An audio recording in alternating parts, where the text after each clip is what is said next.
Epidemiología, medicina basada en la evidencia. La medicina basada en la evidencia integra la experiencia médica de cada uno de los profesionales con la mejor evidencia disponible a partir de una investigación sistemática. En la búsqueda de la mejor evidencia disponible es necesario otorgarle un valor jerárquico. Esto nos va a permitir tener una guía para poder tomar decisiones sobre intervenciones o tratamientos o conductas que uno va a adoptar y hacer una recomendación basada en una evidencia sólida anterior. ¿Cuáles son los tipos de estudios? Bien, tenemos estudios longitudinales o analíticos y estudios transversales.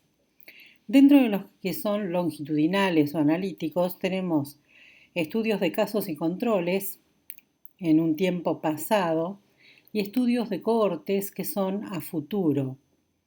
Los transversales estudian el momento presente.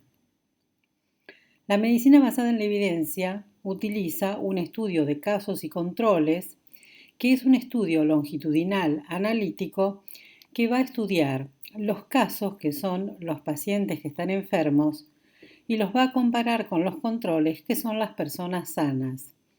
Esto durante un periodo de tiempo que ha ocurrido en el pasado. Entonces, estudios de casos y controles es el estudio que utiliza la medicina basada en la evidencia y dijimos que era un estudio longitudinal, analítico, retrospectivo que investiga la relación entre un factor de riesgo y uno o más resultados. Dijimos que los casos eran las personas enfermas y los controles eran las personas sanas. También se los llama testigos. Las ventajas de este estudio es que es un estudio sencillo y económico y sirve más bien para enfermedades de baja prevalencia.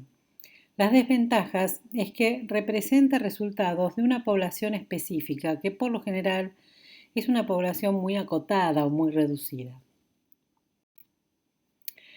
Utiliza una medida de frecuencia que es el odds ratio, que es la probabilidad de que una enfermedad se presente en una población o no.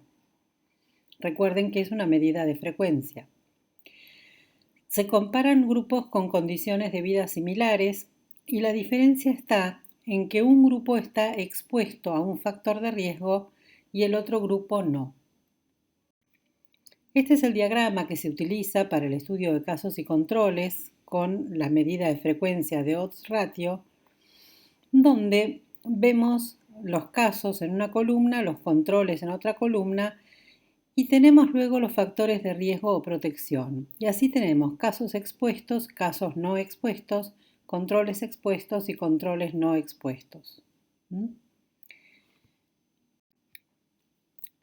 Los niveles de evidencia de la medicina basada en la evidencia son 3.